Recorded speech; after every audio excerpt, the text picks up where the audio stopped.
미국의 동성자 여러분, 화성 여러분. 생방송 애국 전선. 손 어깨 메고 피 가슴에 뛴다. 우리는 큰뜻 품은 한국의 혁명 청년들, 민족의 자유를 쟁취하려고 원수를 때려 부시려 희생적 힘을. 이 프로그램은 방송심의위원회의 심의 규정을 준수하지 않습니다.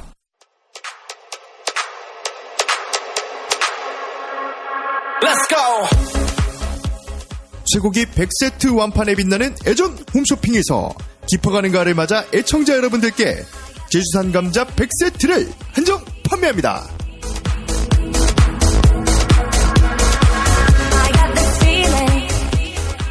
네, 안녕하세요. 완판녀 정혜림입니다. 이번에 여러분께 소개해드릴 상품은요, 해외에서 특별히 주문한 감자 100세트를 준비했습니다. 놀라지 마세요. 10kg 한 상자에 단돈 10,000원. 완전 놀랐어요.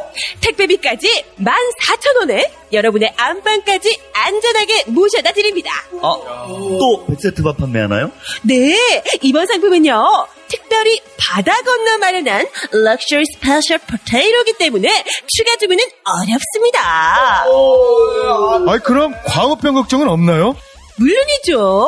순식물성 무농약 유기농 감자기 때문에 광우병 걱정은 절대로 없습니다. 와우. 우리 파니양한테 선물로 보내도 되나요? 그럼요. 튼튼한 10kg 박스로 안전하게 모셔다 드리기 때문에 배송 걱정은 안 하셔도 되고요. 10kg 넉넉한 양이기 때문에 주변 분들과 나눠 드시면 더욱 좋습니다. 064783-6145 064783-6145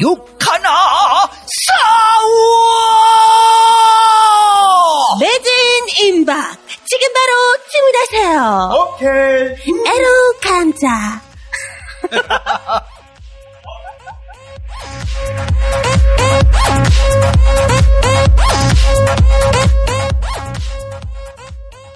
청취자 여러분 안녕하세요. 11월 18일 저녁 6명의 애국 독수리가 지키는 여기는 생방송 애국전선 시즌4 임시정부 닥치고 연설 편입니다. 안녕하세요. 안녕하세요.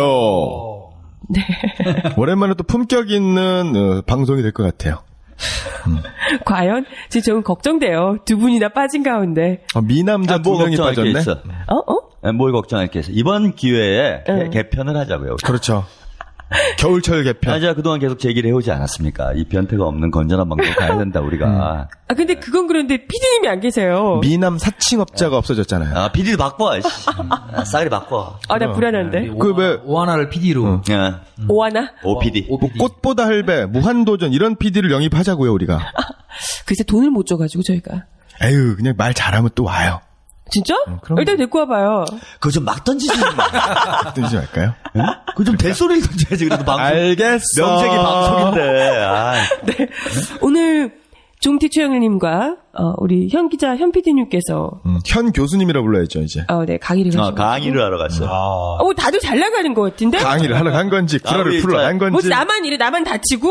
나만 안 좋은 거야? 나 아홉수라 그래? 조폭으로 잘 나가잖아, 조폭으로. 밤에 여왕 아니야? 아홉수라 그래. 밤에 뭘 하고 돌아다니는데. 그걸 왜 아홉수라고 사기쳐? 없어요. 무슨 아홉수야? 뭐지? 아이고, 진짜. 왜요? 그만 좀 사기쳐. 저 당수 아니야, 당수. 당수로도 탁 치다 그런 거 아니야, 조심하세요. 30 넘은 지가 언젠데, 지금. 왜 그러세요? 30년인 지가 한 6년, 7년 됐죠. 아니에요, 2년 동안 아홉수야, 저 여자는. 많이에요, 나 마이크를. 그리고 대한민국 격하게. 동방예의지국에서 마누라는 사람이 어딨어요? 마누라 하죠? 다 30 넘었어, 이제. 그만해, 끝났어, 인생. 조심하세요. 그래서 몸을 저 그렇게. 지금 손 다쳤어요, 지금. 그래갖고 몸을 그렇게 막 굴리는구나. 너 30 넘으니까 그냥. 웬만한 내리막길에서 죽을 날도 고르시나 먹지 봐요. 않았고. 조심하세요. 저 지금. 그러니까 올해 들어오더니. 손날로 칠지도 몰라요. 30대 되더니 부쩍 몸을 제가 2년 방송 같이 했지만은 그러는 거 못 봤어요. 나름 또 조신하게 다니고 이러더니 야 30대니까 완전 자포자기 하는 것 같아요. 거리가 그런 건 막 아니에요. 살겠다라는. 거리가 저 오른손 당수하고 딱 제 어깨하고다가 어깨를 칠 수 있는 분이에요. 조심하세요. 그리고 지금 나 아, 근데 쪼라고 말을 못하겠어. 제가 원래 좀 잘 다친. 아, 그럼 이제 정하나는 그저 우리 변태형님은 이제 이 기회에 저기 종편을 다 보내고 그렇죠. 예, 개편하자고 우리 현 PD는 교수로 보내고 네. 그리고 저 일배형님은 그 전국으로 또 네네. 예, 전국 800km 세계 월드 투어 월드 투어 다니셔야 되고 예. 그러면요. 저기 정하나는 네. 청와대로 저 왜요? 경호실 그럼 혼자 하려고 이거. 멱살 잡고. 나 혼자 할까 이거 안녕하세요 꼭지토입니다 행동대장이에요 잘한다, 꽁트쇼. 나 혼자 할 수 있어 저 제 역할을 할 수가 없잖아요. 똑같아. 둘이 하자.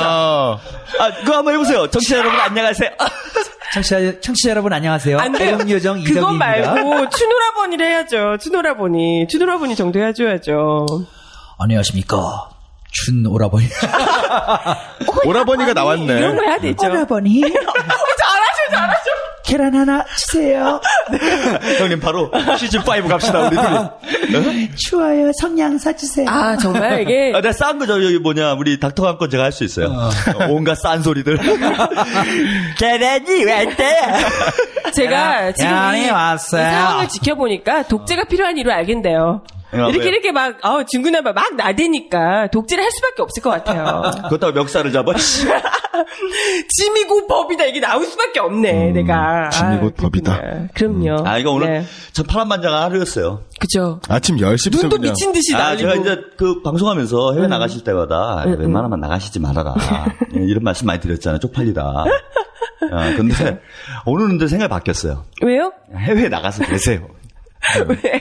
그러니까 나가 계신 동안은 좀 조용했어. 그치. 그죠? 근데 오시자마자 나라 아수라장이 되잖아요. 일단 날씨부터가 미친 것 같아요. 그리고 국내에 계시는 동안은 웬만하면 청와대에 계세요. 싸돌아다니지 마시고 괜히 여의도에 가셔가지고 겨울에 또 추워요. 청와대 난방 콘덴싱 보일러인가? 거꾸로 보일러인가? 보일러 좋을 텐데. 요즘에는 근데 돈 때문에 잘은 안 하시는 그럼 거 밑에 애들이나 그런 거죠. 그래요? 네. 아무튼. 그리고 얼음 공주시기 때문에 보일러 같은 거 안 해도 돼요. 그래요? 막 던지지 마세요. 몸이 찬데. 막 던지지 마세요. 왜? 내 맘이야. 던지겠다는데 내가. 오늘 시정연설을 아침에 하셔가지고요. 10시 정도에. 시장, 돗대기 시장 처음 봤어요. 완전 아수라장이야, 아수라장. 왜요? 레드카펫 깔려있는데 우아하게 딱 들어가셔가지고 29분 동안 연설하시면서 35번? 35번. 박수를 받으셨다잖아요. 154명의 박수무당들이 앉아있는 줄 알았어요. 네. 근데 29분 동안 35번 박수를 치려면 얼마나 작게 박수를 쳐야 되는 거죠? 아무튼 29분 중에서 한 9분 정도는 박수 소리 시간이었었던 것 같아요. 네, 한마디 끝나면 한마디 혹시 끝나면, 말 듣기 싫어가지고 자른 거 아니에요? 아마 그랬을 수도 있어요. 아마 그 박수 치는 사람도 고용한 것 같아요. 시간당 용역 같아. 컨택터스에서 박수 전문가들을 좀 부른 것 같아요. 그런 건 아니죠. 그래도 왜? 국회의원들인데 돈 몇 푼 받고를 하겠습니까? 그렇죠. 우리 국회의원님들이. 존경하는 이제 우리 마음에서. 폐하를 천만 원 정도. 폐하의 스타일을 아는 거예요. 폐하가 다 꼼꼼하게 체크를 하십니다. 그렇죠. 누가 치나? 그지? 누가 치나 안 그치? 치나. 그거 우리 산타 할아버지랑 비슷한 거예요. 누가 박수 치나? 그걸 확인하신단 말이야. 강도가 어땠나? 데시벨이 어떻게 나오나? 그 다음에 이제 팔 높이가 어떤가? 그렇죠. 그래서 이제 이렇게 해병대 박수. 해병대 박수 치셨겠네. 요런 바로 장관입니다, 이게. 거기다가 바로 장관. 휘파람까지 불어줘야 되는데 휘파람을 안 불었어. 이런 거? 이런 걸 뭐. 그러니까 제가 볼 때는 뭐 이제 먼저 한번 개각할 거잖아요. 그러니까 오늘 이제 다음 개각 이제 구상이 거의 막 무르익으셨을 거예요. 누가 박수 잘 쳤나? 그쵸. 다 확인하셨기 때문에. 연말에 막년에 할 때 코피 터질 수 있어요. 잘못하면. 그러니까 아마 인생의 박수를 치지 않았나 제가 이렇게 봅니다. 그렇죠. 혼신의 힘을 다해가지고 네, 입각 한번 하겠다. 그죠. 대단한 그리고 박수예요. 이제 뭐 그렇게 끝나는 게 아니라요. 이제 슬슬 친다. 잘 치는 사람들은 이제 포상을 해주십니다. 그렇죠. 근데 이제 또 대충 하는 사람들이 있어요. 특히 초선의원들은 잘 모르니까. 안 보이는 데서 대충 치고 이런 사람 묻어가고 이런 사람들이 있는데 이건 또 이제 다 조사 들어갑니다. 이 보면은 그 이제 이롱박수. 의원들이 모여가지고 연습도 좀 하고 뭐 팔박자 구호도 하고 뭐 하지 응원단이야, 않았을까? 응원단? 그거 하는 거죠. 그리고 이제 박수 슬슬 친 사람들, 네. 혹여나 안 친 사람들, 새누리당 쪽에서. 그렇죠. 이 사람들 이제 혼외자들이 나와요, 주로. 바로 조사 들어갑니다. 그죠. 네. 그래서 뭐, 박수 친구도 박수 친구인데 무슨 내용, 시정연설인데 무슨 내용 하셨대요? 시정연설은 보통 그 미국에서 좀 따온 거죠. 그 정부 정책의 기본 방침, 정강, 정부의 기본 과업 같은 것들을 담아서 따위를 사전에는 그렇게 나와 있어요. 사전에. 싸가지. 어디 대학교에서 말씀하시는데 따위를 나도 때릴 거야? 네. 닥치고 혼외자 나온다니까 혼외자. 멱살 잡혀봐야 정신을 차리라. 결혼을 안 했는데 혼외자가 나와. 이거 괜찮다. 그죠. 아무튼 네 그런. 예. 그리고 또 제목이 아주 좋습니다. 제목. 대한민국의 위대한 여정. 미래를 함께 만들어 갑시다. 아 이게 제목이 시정연설 제목이에요? 시정연설의 제목입니다.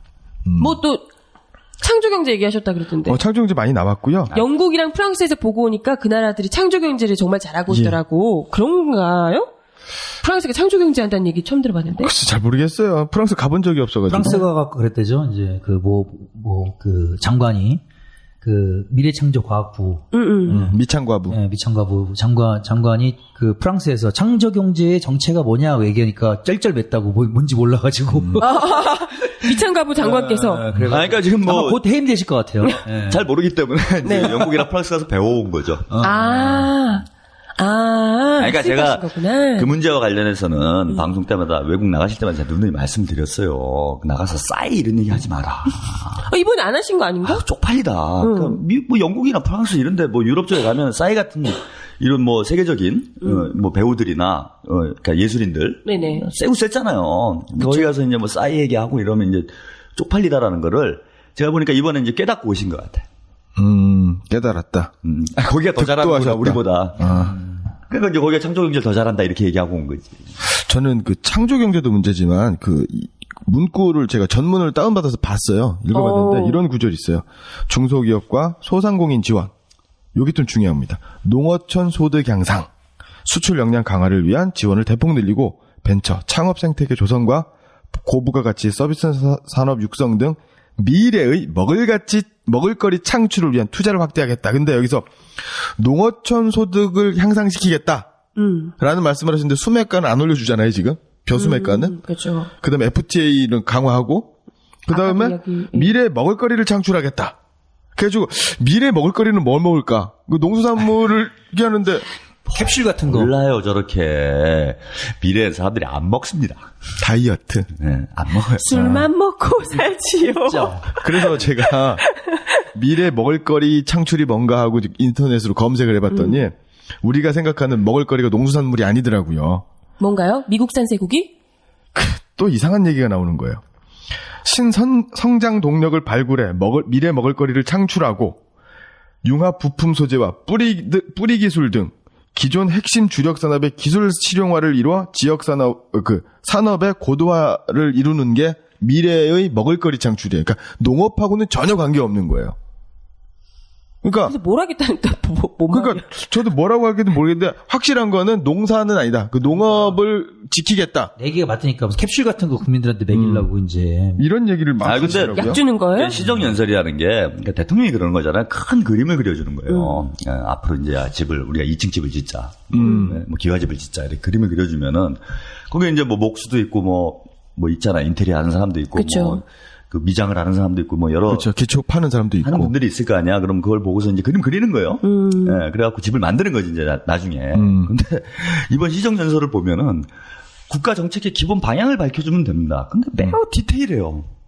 그러니까 아까 뭐 그런 얘기가 나오는 거야. 무슨 미래 먹거리가 웃자고 저짜고 창조 경제를 했는데 뭘 투자를 해야 되고 뭐 온갖 좋은 말들은 다 모아다가 다 풀어놔요. 근데 구체적으로 나라가 가야 될 구체적 방향에 대해서 큰 그림에 대해서는 전혀 없습니다. 그렇죠. 큰 그림은 또 있어요. 의료, 교육, 금융, 관광 등 부가가치가 높은 서비스업에 대한 규제를 과감하게 풀겠다. 그 기업 그림이 아닌 거야, 그게. 이게 지금, 나는 이게 이해할 수 없는 게, 이게 보면은 지금 뭐, 서비스 시장 개방하겠다고. 그러니까, 이제 하셨잖아요. 지정연설을 이렇게 하는 거예요. 뭐냐면, 아까 뭐였죠? 의료, 교육, 금융, 관광 등 부가가치 높은 서비스 산업에 대한 규제를 과감하게 풀겠다. 이런 서비스 산업들을 앞으로 육성하겠다. 이렇게 끝내는 거야. 근데 형 얘기 들어보니까 그 방식 어떻게 할 것이냐. 그러면 규제를 푸는 방식도 있고 뭐 투자 지원을 하는 방식도 여러 방식들이 있을 거잖아요. 그럼 그렇죠. 주무부처에서 협의를 하는 거예요. 근데 해가지고 이제 방향을 어떻게 할지 정리를 최종적으로 하는 거지. 근데 규제를 풀어라. 아주 막 구체적인 메시지를 다 던진다는 거예요. 규제를 너무 풀고 싶은 거죠. 근데 기업들 잘 살리게. 그 다음 문장이 뭐냐면 계층별 맞춤형 일자리 창출을 지원하기 위하여 스펙 초월 멘토링 시스템을 도입하겠다. 스펙 초월 멘토링은 뭔지 모르겠고요.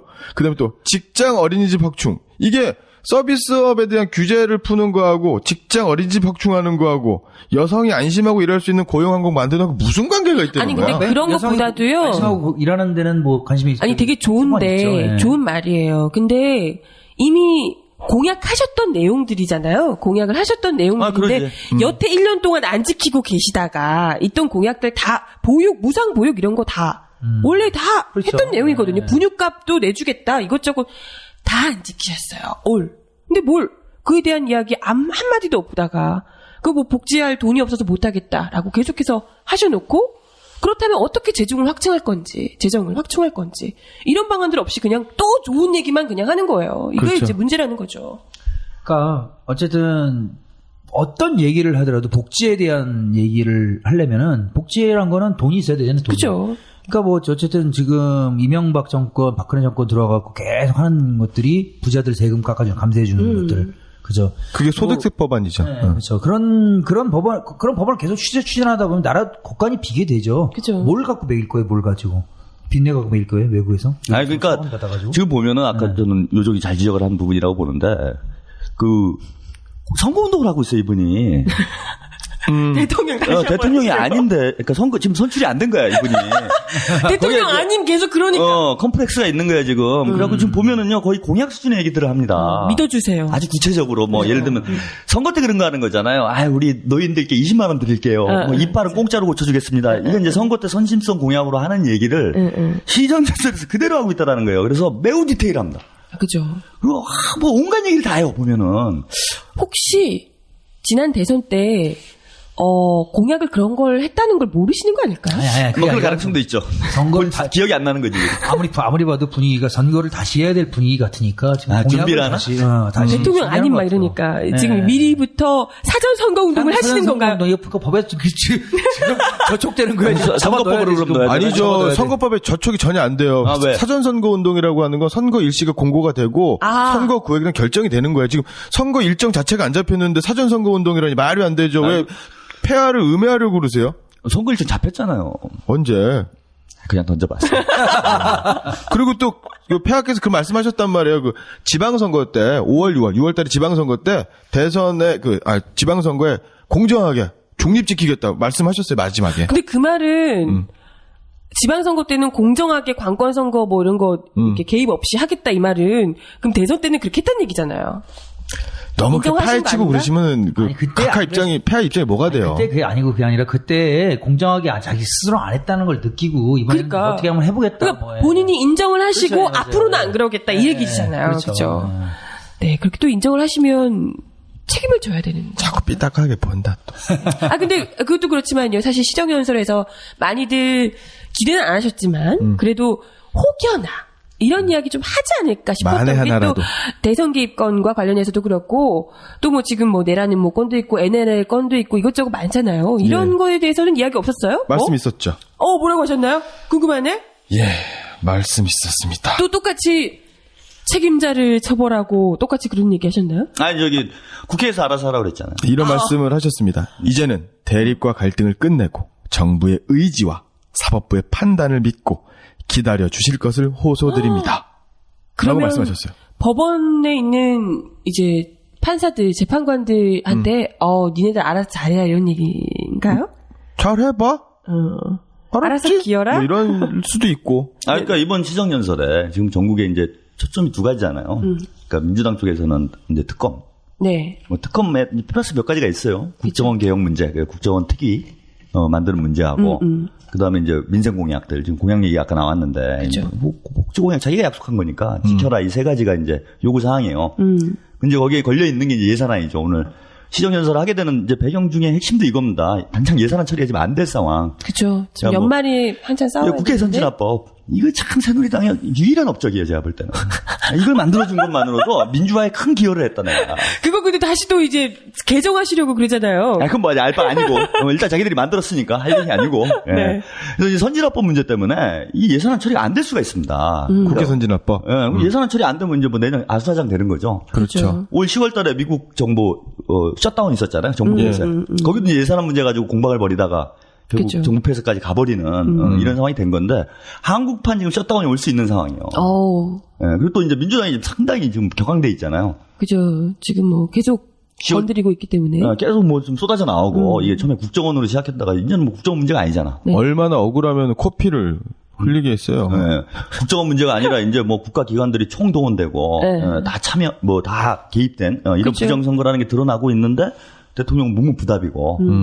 그 이제 더 놀라운 건 지지율이 떨어진다는 거예요. 민주당 입장에서 보면은 보궐선거 때 제일 망한 데 민주당이에요. 냉정하게 보면. 그렇죠. 새누리당이 이겼고 진보당은 뭐 전혀 지지율이 안 나올 거다 했는데 뭐 8% 뭐 4% 막 이렇게 나와버리고 민주당은 완전 반토막 나버리지 않았어요. 그쵸. 거기다 뭐 안철수 씨 당 만든다고. 그러니까 뭐 이래저래 지금 민주당은 죽겠는 상황인데. 이거 맞아요. 뭔가 승부를 안 걸 수가 없는 형국이다. 그래서 민주당이 지금 강하게 나가면은 사실 예산안 처리 안 되고 전국이 완전히 꼬일 수 있는 이런 형국에 국회에 나오셨으면 이 전국 실마리를 풀 수 있는 답을 줘야 돼요. 그럼 민주당에서 요구한 거에 대해서 어느 정도 뭔가 영화 뭐 좀 주고 기부의 그래 테스트. 예산안 처리해달라. 이제 특검 정도야. 뭐 특검을 하자는 게 문제는 아니잖아요. 그렇죠. 그 좀 누굴 처벌해라 감옥에 넣어라 뭐 이런 게 아니잖아. 지금 특검을 해서 조사를 해보자는 정도인데 이 정도는 받아줘야 뭐 민주당도 명분이 있을 거 아닙니까? 그죠. 정치인데. 근데 저기 뭐냐 그 김한길 대표가 그 회동했었잖아요. 추석 전날. 맞아요, 맞아요. 네, 추석 전날 몇 대지? 추석 전날이면서 아마 환갑 전날인가 그랬을 거야. 아, 진짜? 네, 그 다음날 환갑. 그리고 천막에서 그 최병기 씨랑 둘이 이렇게 식사하는 장면 나왔잖아요. 심상정 의원 가가지고 그 케이크인가 뭐 선물 주고 사진 찍고 그랬잖아요. 뭐 그런 일이 있었어. 자, 그리고 다음날 생일인데 완전 엿먹이는 건 좀 그렇잖아. 생일빵이었어요, 그게. 생일빵이면 사전 생일빵. 엄청 세게 때렸어. 대통령이 바쁘니까 네네네. 생일빵을 그날 줘야 되는데 네, 미리 주신 거예요. 근데 이번에 똑같은 거야. 거기에 대해서는 뭐 이런 방구가 없었던 겁니다, 지금. 네. 국회에서 알아서 해라. 그리고 뭐 사법부가 알아서 처리하겠. 알아서 잘 처리가 됐으면 이런 얘기가 나옵니까? 그죠. 적어도 뭐 검찰총장이나 그 담당 검사들이죠. 네네. 이런 사람들 날리지만 않았어도 어떻게 신뢰를 하겠다. 아니, 알아서 잘하고 있는데 날린 거잖아요. 혼의 자식이 있으니까 날린 거죠. 싸그리 다 지금 갈아엎어 놓고. 후레자식이. 이제는 뭐. 후레자식? 후레자식이 아니고. 무슨 후레자식이야. 또 왜곡하고 날조하고 무슨 뭐 되게 내라는 뭐 격앙돼 사건 있다, 그 녹취록 되게. 조작하는 것 같아. 일배잖아, 얘. 일배를 고소해요. 그럴까? 요즘에 일배를 잡는 유일한 방법은 고소라고. 고소다, 그래요. 이런 고소미를 먹여줘야 돼. 저는요, 사교육 학원에 있으니까, 여러 가지 그 정부 정책 중에서 교육 관련 정책 되게 눈여겨보는데, 이런 게 있어요. 다 들어서 아시겠지만, 중학교 때 그 자유학기제라는 게 있어요. 네. 자유학기제 같은 경우에는 출석이라든가 결석, 이런 거 하고, 근데 중간고사 기말고사 시험이 없어요. 그래서 진로에 대해서, 자신의 미래에 대해서 탐색하고 고민할 수 있는 시간을 주겠다. 그래서 시험이라든가 교과 과정, 수업으로부터 좀 해방시켜주겠다.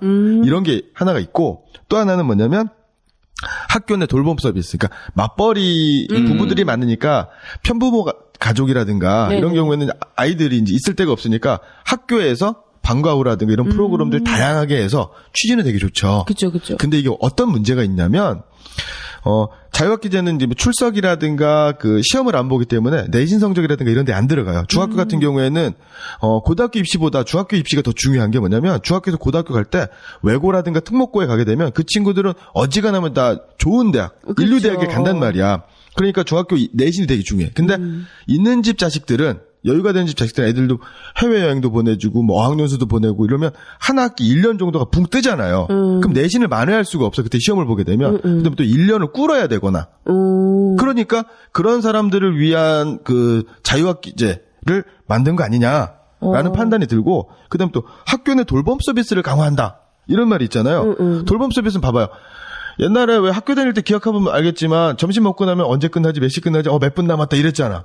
학교에 있는 게 얼마나 싫어요. 답답하고. 요즘은 더 하잖아요. 근데 그 아이들을 엄마가 아빠가 아직 일 끝나지 않았다는 이유로 학교에 가둬두는 거예요. 돌봄 서비스는 그런 면이 있는 거예요. 그러니까 있는 집 자식들, 학원 갈 수 있는 자식들, 부모가 케어해 줄 수 있는 사람들은 학교 끝나고 수업 끝나고 바로 집에 가는 거야. 학원을 가든 뭐 체육을 하러 가든 뭘 하러 가든. 근데 취약계층 같은 경우에 대다수 서민들이죠. 그런 경우에는 학교에 남아서 나머지 공부하는 거죠. 자습하는 거죠. 이런 문제점도 있는 거죠, 지금. 아니, 아무튼 저는 뭐 그런 디테일들이 사실 다 지켜질지도 조금 의심스러운 상황이고. 근데 이제 전국의 초점은 이 엉킨 실타래를 어떻게 대치 국면을 풀 거냐. 대통령 나갔으면 뭐 해결책을 내놔야 되잖아요. 그렇죠. 그럼 이제 초점 특검 문제였는데 거기에 대해서는 뭐 니들이 알아서 해라 이러고 와버렸어. 그렇죠. 예산은 완전 무책임하고 오히려 전국을 완전히 이 기름을 부은 꼴이 된 거예요. 아, 그럼 민주당은 뭐 우리 보고 그럼 뭐 그냥 막 가라는 거냐? 국회에서 알아서 하라라는 얘기는 민주당은 모르겠고 새누리당한테 언지를 준 거겠네요. 아, 그러면 바로 새누리당에서 답이 나왔어요. 그러니까 미리 다 이제 교통정리 된 상태에서 대통령에는 듣기 좋은 얘기 한마디 던져놓고 그럼 이제 국회에서 알아서 해야 하니까 새누리당 입장이 나와야 되잖아요. 그쵸, 새누리당은 특검 못 받는다, 우린. 그다음에 뭐 국가선진화법 위헌이다, 뭐 이런 얘기 하잖아요. 특위는 구성할 수 있다. 이렇게 바로 답이 나온다는 거야. 그러면 이건 짜고 치는 고스톱이라는 거잖아. 자기 입으로만 그렇죠. 난 특검 못 합니다. 이렇게 얘기를 하면 얼마나 또 멋있어. 네? 그렇게 해버리면 이제 촛불 불 확 붙고 그냥 난리 나잖아. 그렇죠. 근데 자기는 슬쩍 빠지고 국회에 책임 떠넘기고 야당에 여당이죠. 여당 다 눈치 보느냐고 정신이 없으니까 그럼 새누리당은 우리 특검 못 받겠다. 그럼 민주당이 이제 갈 길이 뭐가 있습니까? 그러니까 바로 그 다음에 이어진 일이 뭐냐? 국회는 집회를 하게 되는 거예요. 대통령 가자마자. 그렇죠. 민주당 의원들. 아, 열받잖아요. 이거 완전히 무슨 뭐 우리를 무시하는 것도 아니고. 레드카펫까지 깔아가지고. 저렴한 땅개들의 수다. 생방송 애국전선.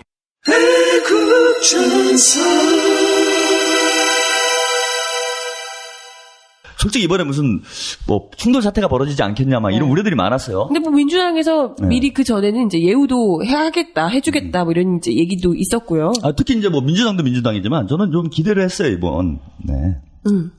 진보당 같은 경우에 지금 당을 해산시켰잖아요. 해산시킨 사람이 와서 연설하는 거잖아요. 그렇죠. 맞아요. 대통령이 지시를 한 거죠. 대통령이 서명을 했어요, 그 안에. 아, 그래서 이번에 또 큰일 터지겠구나. 거기 또 단식 농성을 하고 계시잖아요. 또, 김선동 의원께서 또 의거를 하시지 않을까. SY4를 제가 기대를 했는데, 그럼에도 불구하고 사실 예우를 지금 상당히 지켜준 거라 봅니다. 그렇죠. 침묵 시위에 있었죠. 네. 손풀랑 들고 마스크 쓰고. 그 정도면 상당히 지금 사태에 비해서는 아니, 이 정당을 인정 안 하는 사람이 갖고 연설한 거잖아요, 대통령이. 그죠. 그럼 여기도 대통령 인정하지 말아야지. 그런데 최대한 예우를 갖춰서 그래도. 그렇죠. 지금 상황을 놓고 보면은 심하게 충돌이 발생할 수밖에 없는데도 예우를 갖춰서 뭐 민주당이건 전 진보당이건 그렇게 예우를 했으면은 최소한의 성의 표시를 해야 되는데 뭐 정당 해산 문제에 대해서 뭐 발언을 할 거라고는 생각하지도 않았습니다. 자기가 쌓이는 걸 또 며칠째 엎을 리도 없고 그럼 적어도 특검 문제에 대해서는 최소한의 어떤 성의 표현을 했어야 되는 거 아니냐. 그렇죠. 진보당 그 국회의원들이 5명이 그 이석기 의원 빼고 5분이 지금 국회 앞에서 국회 그 이제 본회의장 앞에서 단식 농성을 13일째 하고 있습니다. 네, 그렇죠. 그러니까 오늘 13일째. 삭발을 하고 이 추운 겨울날. 근데 그 얘기를 들었어요. 저는 이제 한 13일, 13일 정도인가, 14일 정도. 그때 이제 국회 사무처에서 진보당 의원들한테 뭐 건강을 생각하셔서 단식을 그만하시라 이런 얘기를 했다 그러더라고요. 그렇죠. 언제부터 지들이 걱정을 해줬다고. 그러니까 그게 이제 뭐 그런 것보다도 우리 혹시나 충돌이 발생할까 그죠, 오실 거니까 보기 안 좋은 그림은 이렇게 치워주자 근데 이런. 우리 폐하의 멘탈은 저는 존경스러워요. 그러니까 사람 13일째 단식을 하고 있으면 상당히 그렇죠. 괴롭잖아요. 그죠. 얼굴 표정도 나타납니다. 힘든 그렇죠. 게. 네. 근데 자기 해산시켜놓고 그 정당 국회의원들이 있는 데 가서 연설하신 거예요. 빵끝 웃으면서. 조금 더 뭐 전 표정의 변화가. 발음도 좋았어요. 거의 완벽한 한국어 발음을 하셨어요. 정말로. 그거 어려운 거죠. 박수에 묻혀서 그냥 그렇게 들렸던 거 아니고? 그랬나? 조작이 있었나? 그러니까 저는 야당 쪽에서는 최대한 예우로 지금 상황에 비해서는 예우를 했는데 오는 답이 어떻게 하나도 없냐. 니들이 알아서 해라. 이거 나는 완전히 모르겠다. 내 알 바님? 시정연설이 아니라 뭐 시장이 다 불질르고 도망간 거예요, 이게. 그리고 그러니까 국회에서 바로, 알아서 해라. 바로 뭐 민주당에서 집회한다 나온 거 아닙니까? 그러다가 그렇죠. 이제 사고 난 거잖아. 네. 이제 버스가 막혀 있어서 피해주질 않아서 거기서 그렇죠. 이제 뭐 싸움이 났죠. 그것도 뭐냐면 그 신문에서는 그 조중동 같은 경우에서는 뭐 경호원 코피 났다. 강기정 의원이 헤드샷을 날렸다. 뭐 이런 건데 원래 그 항의하니까 차량으로 가로막고 이러다 보니까 이제 경호원들한테 비켜라, 자리를 비켜라 뭐 이랬더니 멱살을 잡고 뒤로 비틀어가지고 목을 넘긴 거죠. 그쵸. 그 과정에서 강기정 의원의 목에 근접한 그 경호원의 두상이 접촉이 있었던 거죠. 그래서 치면 이렇게 앞반바 뒷반바 지금 받친 거예요. 근데 이제 코피가 났다 이런 거죠. 근데 그 얘기를 들어보니까 팔 뒤를 이렇게 꺾었다고 하더라고요. 네. 그래서 안 받으러 간 거예요. 네, 이거. 그런 상황에서 또 이제 경호원이고 해서 뭐 운전을 하시는 분이지만 또 유단자시라고 해요. 그래서 굉장히 좀 또 힘도 좋으셨을 거고 강기정 의원이 굉장히 힘 좋으신 분인 걸로 알고 있는데 그런 사람의 팔을 꺾었을 정도면 굉장히 좀 힘이 좋으셨겠죠. 그렇죠. 우리 강기정 의원 같은 경우에는 그 삼선 의원이죠. 17, 18, 19대 국회의원이고요. 삼민투. 전남대 출신 삼민투 위원장이에요. 우리 종티 최영님 그렇죠. 삼민투신데. 이 삼민투가 건국대 사건이죠. 그 다음에 건국대 애학투련. 그건 애학투련이구나. 이게 삼민투가 얼마나 저기한 거냐면, 엄청난 종북 주사파 세력이에요. 우리 왜 최영일 삼민투예요, 삼민투. 그 미문화원 방화 사건. 네. 삼민투. 야, 엄청난 거죠. 그 다음에 또 그 배우가 바로 또 무서운 사람입니다. 민추협, 민주화 추진위원회. 김근태 의원. 남영동으로 바로 끌려갔어요. 아니, 나 진짜 미치겠다, 진짜. 왜요? 아니, 학원 선생님이 딱 찍어라. 학원 선생님이랑 탁 찍어라. 프린트물 준비해, 조사 자료에다가 별 3개 꽝 차기. 형광펜으로 쫙. 이렇게 조사를 많이 왔습니다. 별 달고 싶구나. 근데 이 강기정 의원은, 이분이 좀 뭔가 사주팔자가 좀 사나운가 봐요. 쥐어 터지고 다녀죠. 나이 들어가지고. 네, 근데 이번에 경호원한테 쥐어 터진 일도 있었지만 예전에 그 새누리당에 또 김성회 의원한테 또. 그분은 원펀치. 바로 이제 헤드샷. 또 쌍코피 사건이 있었는데. 이번에 또 경호원들이 가가지고 멱살을 잡는. 근데 아무리 그래도 거기 이제 뭐 대통령이 바로 옆에 있었던 것도 아니고 이미 다 나가시고 난 다음인데 거기서 그렇게 오바해서 경호원이 그렇게까지 그것도 이제 설령 뭐 국회의원인지 몰랐다고 하더라고요. 경호원은 국회의원인지 몰랐다고 하더라도 그게 누굴 때린 것도 아니고 차를 한번 발로 찼다 이런 거잖아요. 버스 앞문을 비키라고 퉁 찬 거죠. 안 비키냐 이러면서 발로 한번 찼다고 하는데 그거에 열받아서 경호원이 거기서 이제 뒤로 목을 이제 이렇게 넘긴 거예요. 그렇죠. 그래서 팔 꺾고 그게 사실 아무리 그냥 그런 상황이라 하더라도 국회의원을 몰랐다 하더라도 일반인에게 민간인에게 그런 걸 했다 하더라도 그건 굉장히 과도한 행동인 근데 거잖아요. 국회의원인 줄 몰랐다라는 것도 좀 그러지 않아요? 몰랐다고 합니다, 본인은. 그런 말을 했다며 국회의원 다야? 그렇죠. 맞아요. 그 말이 있었어요. 그 말을 했단 말이야. 그럼 국회의원이지 않았다는 거지. 아니까 그 얘기를 했겠지. 초선 의원도 아니고 삼선 의원인데 그 보좌관이 몰랐다는 건 그리고 말도 안 돼요, 그거는. 다 떠나서 그죠? 국회의원이건 보좌관이건 사무관이건 간에 국회에 가가지고 경호원이 거기서 폭력수 부리면 됩니까? 거기에. 그렇죠. 경호원이 지켜주려고 하는 거 아니에요? 청와대 경호원인 사람이 대통령의 어떤 권위에도 또 손상이 갈 수 있잖아요. 아무 데가 폭력수로 돌아다니고 이러면은. 왜 국회의원 보좌관이나 비서들이 음주운전만 해도 그 국회의원이 얼마나 욕을 먹어요. 근데 저는 이거 무섭다는 생각이 드는 거예요. 무슨 생각이 들었냐면, 이게 지금 유신 시절 돌아갔구나, 박통 때로. 우리 차 실장님하고 비슷한 일이죠. 이게 박통이 두 분이니까, 이제는. 박통 퍼스트하고, 이제 세컨. 박통 1세 때로 돌아갔다라는 게, 청와대 경호실이 완전히 날아가는 새도 떨어뜨린다, 이렇게 된 거 아닙니까? 원래 야당 국회의원까지 그렇게. 중앙정보부가 이제 날아가는 새를 떨어뜨린다 했는데, 그 김재규 씨가 저격을 하게 되는, 박통 저격을, 마사오 씨. 그렇죠. 저격을 하게 되는 그 직접적 원인 중에 하나가 차지철한테 완전히 딱 붙어가지고, 경호실장. 차지철이 기고만장해가지고, 지가 나라를 거의 국정을 농단을 하고 이랬던 거잖아요. 그래서 경호실로 어떤 권력의 중심이 넘어가면서 거기에 불만을 품고 이제 이 저격을 하게 되는 이런 쪽으로 갔는데 사실 경호실이라는 데 권력기관일 수가 없잖아요. 거기는. 그렇죠. 그러니까 국정원이나 검찰이나 이런 데 권력기관일 수 있죠. 그런 권한을 가지고 있으니까. 아무것도 아닌데 거기서 힘을 쓰면 이게 무슨 예전에 진짜로 이조시대 때 환관 정치가 되는 그런 거죠. 꼴이 돼버린 거지. 근데 지금도 비슷하지 않나요? 지금 그러니까 지금 잘 보세요. 경호실장이 국회의원이면 다야 이렇게 얘기했다는 건 자기는 이미 이 사람의 심리 상태는 나는 국회의원 위에 있다는 거야. 너보다 위다. 와. 그런 심리를 가지고 있다는 거야. 그렇죠. 국회의원 따위가 감히 경호 실장도 아니고 그러니까 경호원. 운전하시는 난 국회의원보다 위에 있는 사람이야. 내가 폐하를 옆에서 모시는 보필하는 내가 폐하의 운전대야. 그러니까 이게 국회의원보다 폐하 운전대가 더 급이 올라간 거죠 지금. 야, 그러네요. 적어도 그 운전수는 그렇게 생각을 한다는 거야. 근데 그렇죠. 그 사람 그 생각 왜 하게 됐냐 이거예요. 요즘 민주화된 지가 얼마가 됐는데. 무슨 이게 이승만 시대도 아니고 뭐 대통령 운전수 하늘에 나는 새도 떨어뜨리고 이런 때가 아니잖아. 그러니까 그냥 운전수인 거잖아. 의식이 몸으로 배워서 체화돼서 행동으로 나온 거죠. 바로. 그럼 그 몇 달 사이에 그런 인식이 생기도록 하는 상황이 있었을 거라는 거예요. 분위기가 청와대. 그렇죠. 그 안에서 특히나 경호실 안에서 그런 분위기가 있을 거라는 거야. 지금 청와대 전반 분위기가 야 여기가 다 우리가 다 권력 쥔 거야. 다 우리 마음대로 할 수 있어. 예. 그런 걸 옆에서 자꾸 주워 들으니까 자 국회의원 우습게 보이는 거지 지금. 그 다음에 이제 두 번째 문제, 이건 더 심각한 문제라고 보는데, 강기정 개인의 문제가 아니에요. 국회의원은 국민의 네네. 대표자란 말이야. 그렇죠. 그래서 장관도 국회의원 앞에 끌려가가지고 조사 받고 혼나고 막 하잖아요. 네네. 기타를 받고. 근데 감사 받고 개인의 어떤 그 지위가 높아서가 아니라 국민을 대표한다라는 이런 의미를 갖고 있기 때문에 그런 그쵸. 거예요. 근데 국회의원님은 다냐가 아니라 국회의원님은 다인 거예요.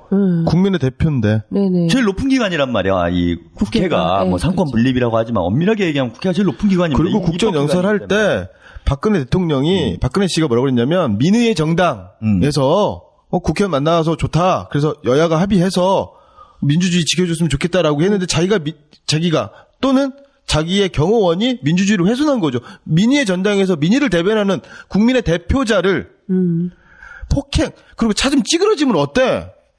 그리고 그거 보험 처리하면 되지. 요새 보험차 하이카 잘 나가는데. 차가 찌그러지면 버스인데 그것도. 근데 또 새누리당에서는 뭐 그런 얘기도 했다던데요. 뭐 누구든 자기 차 이렇게 발로 차고 이러면 기분 나쁠 수 있지 않냐. 그게 지 차야? 운전수니까 본인 차겠죠. 게토라이를 게토레이를 페트병으로 마셨나 무슨 또 또 싼 짓을 하려고 그 틈을 비집고 눈치챘구나. 아유. 그러니까 그게 개인 대 개인의 관계가 아니라는 거예요. 그러니까 새누리당 그 사람도 개념이 없는 거야. 누가 했는지 제가 모르겠지만은 개념이 없는 게 제가 아까 말씀드린 국민의 대표기 때문에 그에 대한 예우를 해야 되고 적어도 국회 안에서는 최소한 그런 격으로 대해야 되는 거예요. 그 대통령도 그러니까 거기 가서 연설하는 거잖아요. 그쵸. 국민들 앞에 연설하는 건 얼마나 시정 연설이라는 거는 그냥 내 맘대로 막 떠드는 게 아니란 말입니다. 근데 그 국민의 대표자를 이렇게 막대하면은 국민들은 어떻게 대하겠냐 이거예요. 아까 한우경이 말씀하셨지만 그 국회에서는 여당이건 야당이건 해산 위기에 처한 진보당 의원이건 간에 최대한의 예우를 갖췄다고요. 오죽하면은 그 레드카펫, 왜 깐느 영화제도 아니고 레드카펫 깔아서 그 시위하는 것도 불만이 있어도 침묵 시위하고 해줄 거 다 해준 거예요. 거기서 이렇게 깽판을 치면. 근데 예우를 다 하질 못한 것 같다. 내가 곰곰이 생각해보니까. 그래요? 레드카펫만 깔아서 안 되는데. 뭐야? 마차? 마차를 좀. 그 마차를 타고 이렇게 입장을 하셨어야 되는데. 그게 좀 약간 좀 국회 쪽에서 마차가 이게 면허 나오고 이런 게 좀 어려워요, 사실. 마차 면허. 우리나라에 마차 면허 없잖아. 또 대충 던지지? 그리고 또 말씀드릴 게 뭐냐면, 보통 나라나 권력이 망할 때, 위태로울 때의 징조가 몇 가지가 있는데, 첫 번째로는 뭐 가혹한 수탈이 있었을 때, 그럴 때는 이제 농민 반란이라든가 밀란, 저항이, 그 민중적 저항이 많이 일어났죠. 또 한 가지 중요한 게 뭐냐면, 측근에 의한 정치가, 측근에 의해서 정치가 농단당할 때, 예를 들어서 그 무신정변 이후에 고려 때의 그 원 간섭기에, 몽고 간섭기에 왕이 그 중국 가가지고, 몽골 가가지고 이제 왕자 때 오잖아요. 그러니까 그 주변에 아무도 없는 거야. 그러니까 왕을 모셨던 환관이라든가 측근 비서들 몇 명이 정치를 다 농단하거든. 공민왕 같은 경우가 그랬죠. 공민왕이 열심히 하려고 해도 신돈 같은 중이 와가지고 그 다음에 뭔데 볼 수 있겠어요? 그 박정희 대통령 때도 그랬잖아요. 그래서 나라가 위기에 처하고 국가 권력이 위기에 처할 때는 측근에 의한 정치 농단, 측근의 횡포가 대단히 심한 거거든요. 나는 그거를 좀 봤으면 좋겠다라는 거예요. 박근혜 씨가. 본인이 불러들인 분들이 싫어서. 네. 그걸 몰라. 참. 네. 근데 이미 우리가 누차 해왔지만 기춘 오빠. 그러니까 이제 권력의 핵이다라는 게 이번 사건 하나로도 확인이 된 거예요. 경호원. 이 경호원 사건을 봐도, 여기에 이제 권력의 중심을 다 쥐고 있구나. 그리고 거기에 있는 사람들도 그렇게 생각을 하고 처신을 하는구나. 이제 국회가 이렇게 뭐 청와대 밑에 있으면은 앞으로 이제 정치가 어떻게 가게 될지 뭐 개판으로 가는 거죠 이제. 제가 볼 때는 유신 시절로 가는 게 이제 뭐 전반적 사회적 분위기 있잖아요. 뭐 네. 민주주의가 뭐 훼손되고 이런 현상으로 느껴지는 것도 있겠지만은 지금 그보다 더 심각한 거는 몇 사람, 대통령 측근 몇 사람이 국정을 농단하는 상황으로 완전히 지금 온 거다. 그래서 모든 권력이 청와대로 넘어갔다. 그렇죠. 청와대 비서실로 넘어간 거죠. 그렇죠. 청와대도 아니고 비서실. 그렇죠. 경호실이 아까 그따위로 했는데 비서실은 얼마나 또 기춘대원군이라고 뭐 그런 말 나오죠. 기춘대원군. 네, 기춘대원군. 춘대원군. 춘대원군. 충대원군이라고 해요. 충. 충대. 일배? 일배? 어떻게 돼야 될지 모르겠어요. 정말. 오늘 뭐 그런 얘기도 했었는데 이제 그 문화에 대한 어떤 지원을 국가 예산의 1.5% 준다고 뭐 그런 얘기를 했는데 문화예술에다 그때 투자하겠다고. 1.5%면은 사실 환영할 그 자체의 텍스트만 보면은 좀 사실 환영할 만한 얘기긴 해요. 근데 사실 돈을 얼마를 쓰냐가 중요한 게 아니라 어떻게 쓰냐가 훨씬 더 중요한 거죠. 사실 이제 지금 이명박 정권 들어와서부터 그 어떤 문화 정책들이 저번에도 한번 제가 그 방송에서 한번 얘기한 적이 있었는데 예를 들어서 이제 뭐 큰 극장을 뭐 짓는다.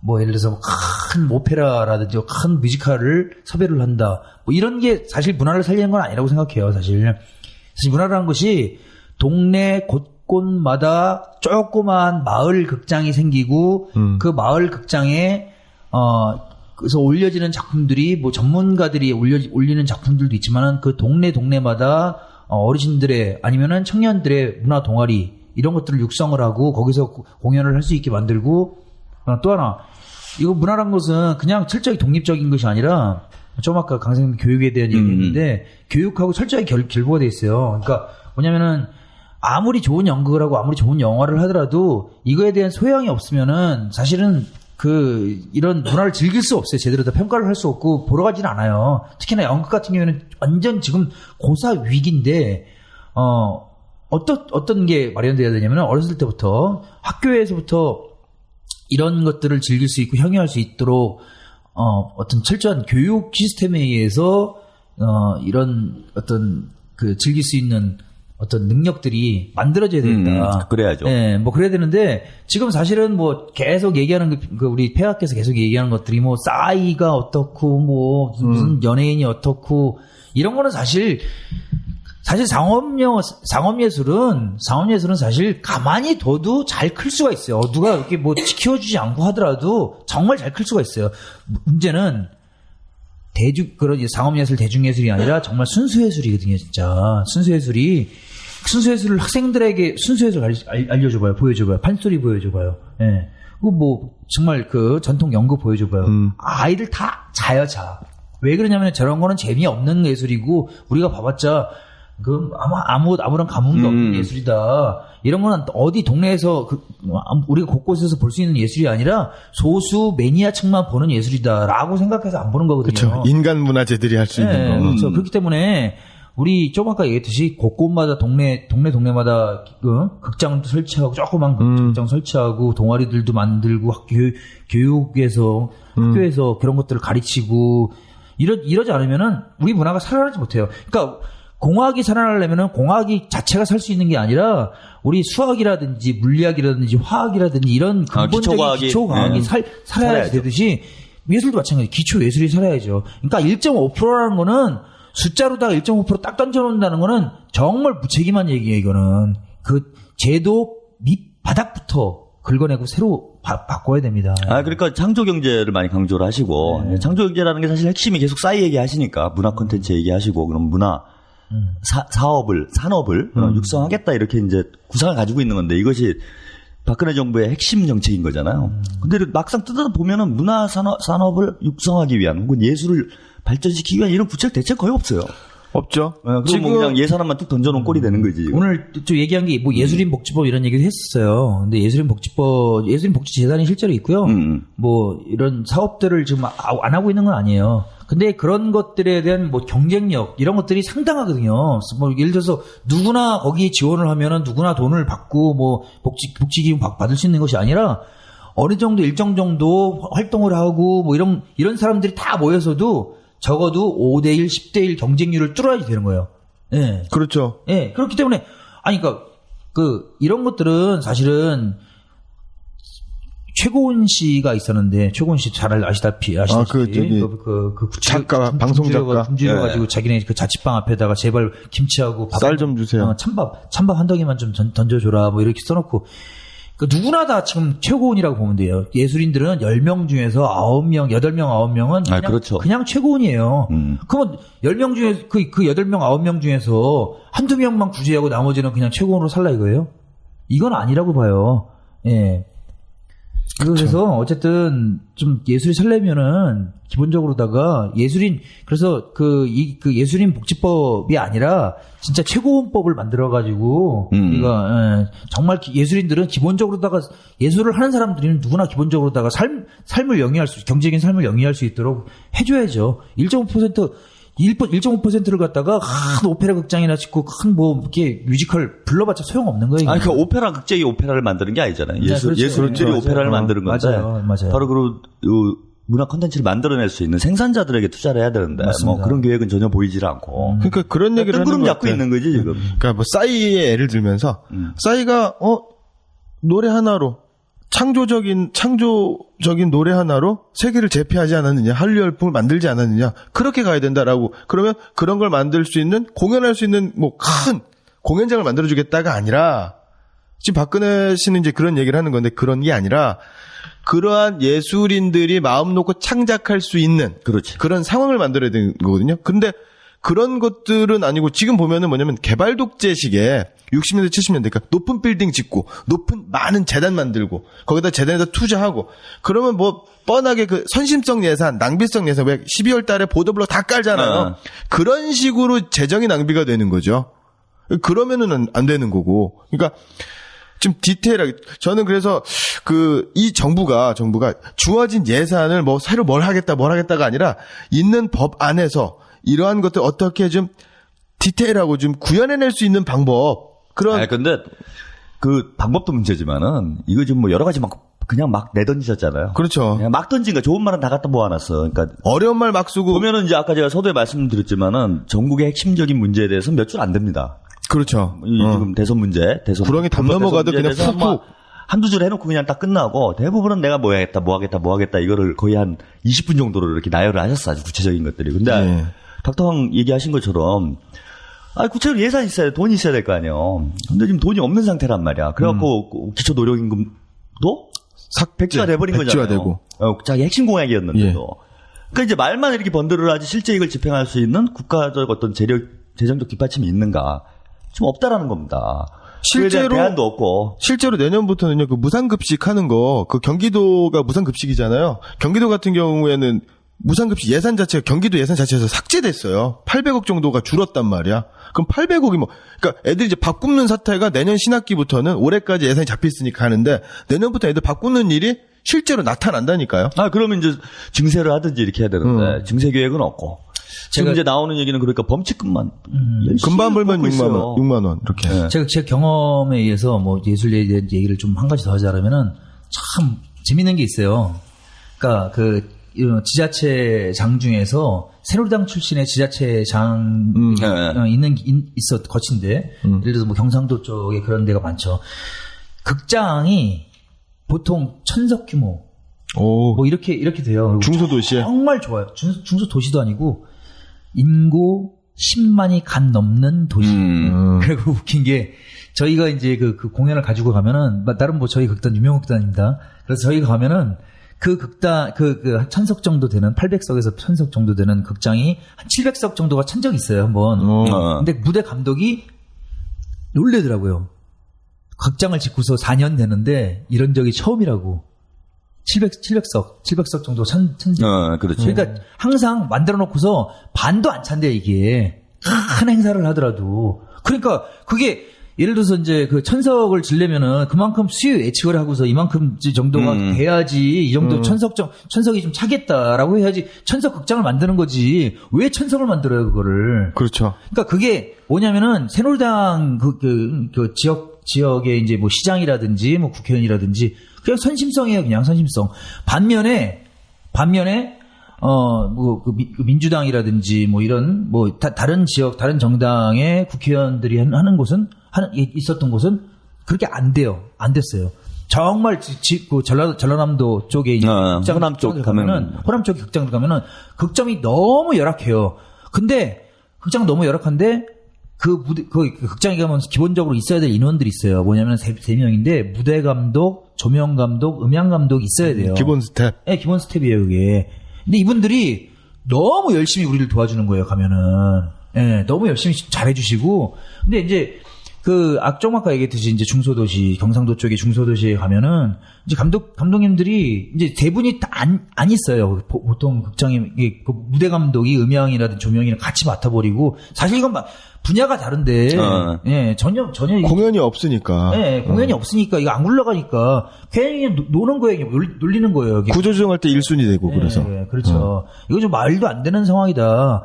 극장은 이렇게 번지런하게 이렇게 져놓고서 사람을 고용하지 않고 어떻게 공연을 하라는 거예요. 그 정말 가면 저희는 고생이에요, 정말. 예.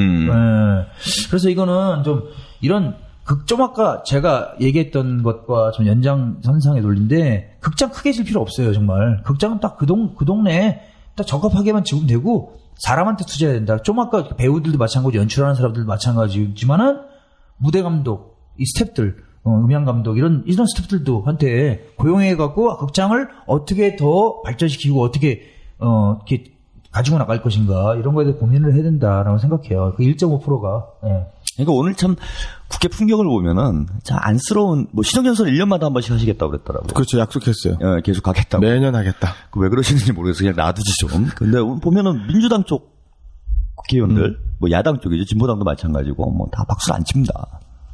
그렇죠. 박수를 안 쳤죠. 예, 그래서 근데 무려 박수가 뭐 30분 연설하는데 29분에 35번. 35번 연설이 나왔으니까 뭐 1분 채 안 되는 시간에 한 번씩 막 쏟아져 나온 거죠. 그렇죠. 뭐 새누리당은 막 기립해서 치고 또 야당에서는 완전히 뭐 무시를 하는 이런 사태가 벌어지고 또 완전 개념이 없다고 뭐 제가 하는 게 너무 심한 얘기인지 모르겠는데 정신 없는 사람들도 있더라고요. 보니까 새누리당 국회의원들 중에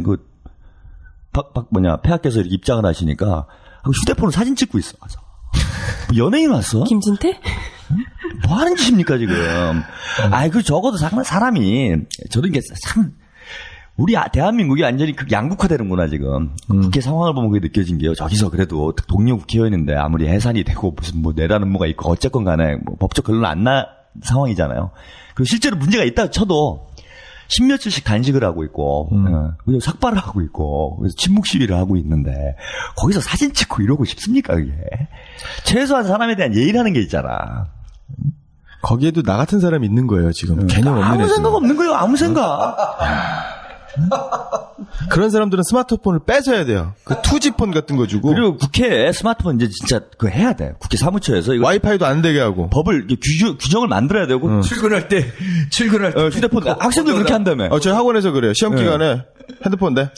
그 휴대폰 가지고 들어가봐야 야동이나 보고 그러고 있잖아, 지금. 이상한 거나 검색하고. 그러니까 아예 뺏어야 됩니다, 이거. 진짜 내가 있냐고. 일배를 검색했죠, 김진태 의원 얼마 전에. 대단해요. 그러니까 또 안철수 의원 또 재밌더라고요. 안철수 의원이 진보당 의원들 침묵 시위에 있잖아요. 그 바로 앞에 앉았어. 좀 자리를 이상하게. 그거 어쩔 수가 없잖아. 자리가 정해져 있으니까. 쫙 앉아있는데. 근데 안철수 의원은 또 박수를 한 6번 쳤다고 그러대요. 뭐, 어떻게 보면 이번 기회에 어떤 정치적인 이런 어떤 색깔과 성향이 극명하게 드러났죠. 박수로 어떻게 다 확인됐어. 박수를 어떻게 치나를 이렇게 보면은, 이게 지금 저 사람은 어떤 생각 가지고 있구나. 이런 게 좀 또 확인되는 묘한 진풍경이 좀 펼쳐진 거 아닌가. 박수로 종북이냐 아니냐, 친박이냐 반박이냐. 확인되지. 확인이 바로 되는 거죠. 네.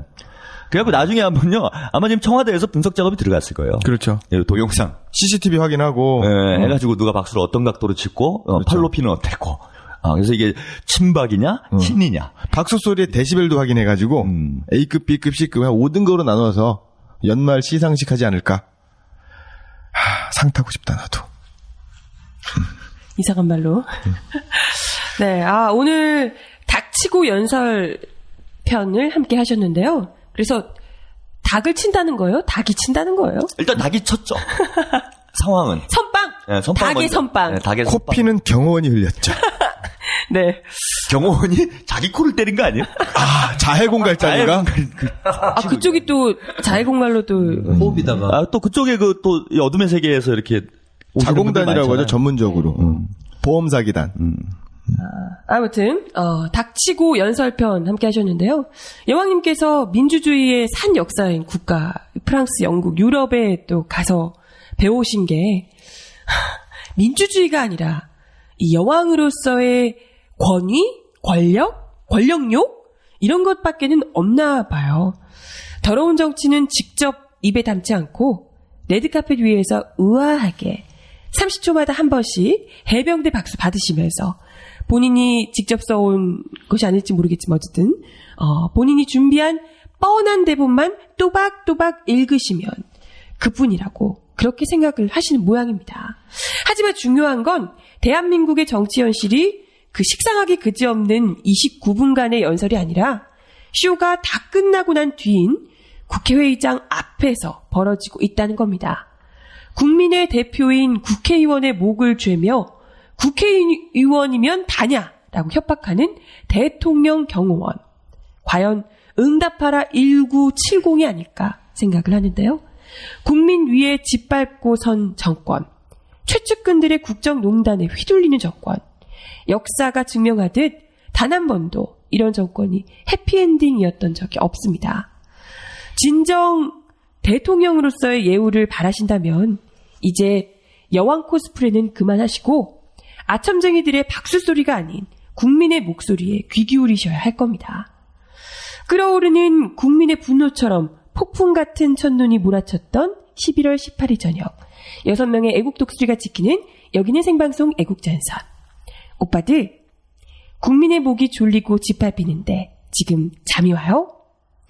여왕님이 선빵 날리셨으니까 우리가 제대로 맞받아쳐야죠.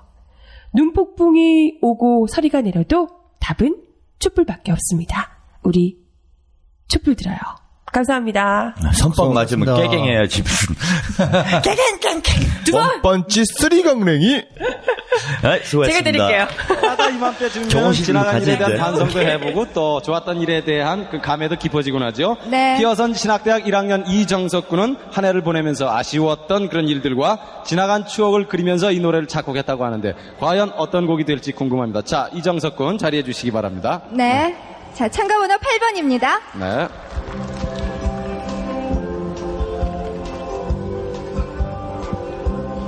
안녕하세요. 네. 이 자리에 나오기까지는 도와주신 분들도 많으실 거예요. 누가 가장 기억에 남으세요? 물론 저희 부모님들께서 가장 많이 그랬는데요. 제 동생이 바로 밑동생이 고3인데 제가 이제 늦어갖고 집에 늦게 들어가고 밤에 연습을 하게 돼도 동생이 시험 공부하다가도 시끄럽더라도 와서 더 열심히 하라고 그 얘기해주고 그럴 때 참 고마웠어요. 그 마음이 고맙다는 얘기가 되겠습니다. 자, 첫눈이 온다고요. 청해 듣도록 하죠. 박수 부탁드립니다.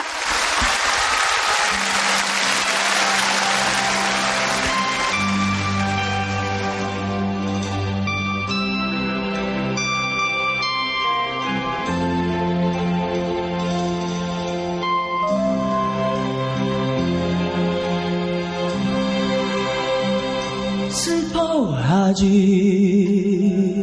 마세요. 하얀 첫눈이 온다고요. 그때의 말은 아득하게 지워지고 없겠지요. 한 번 눈이 온다고요. 뚜렷했었던 발자국도 모두 지워져 없잖아요. 그 사람도 눈덩이도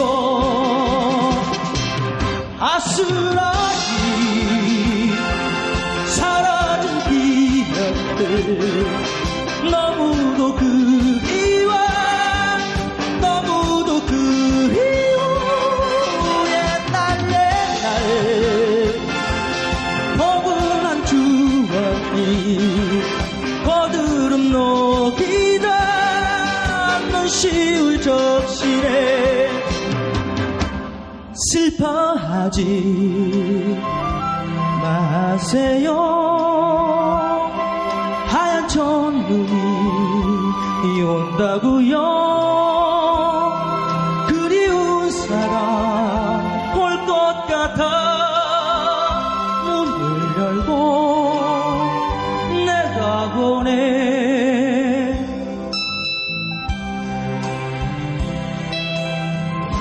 오래 기다렸지? 괜찮았어? 너 그래서 대학까지나 만나면 무슨 주제 대학까지냐? 힘깨라. 왜 내 지적 없어? 네 노래 너나 좋아하지 딴 사람이 좋아할 것 같아? 아 뭐가? 그래 혹시 또 모르지 운이 따라서 좋은 결과 얻을지 열심히나 해봐. 그래 고맙다.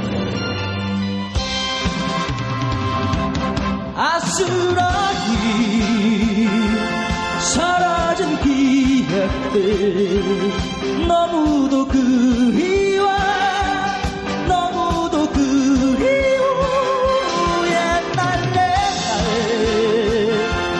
포근한 추억이 거드름 녹이다 눈시울 적시네 슬퍼하지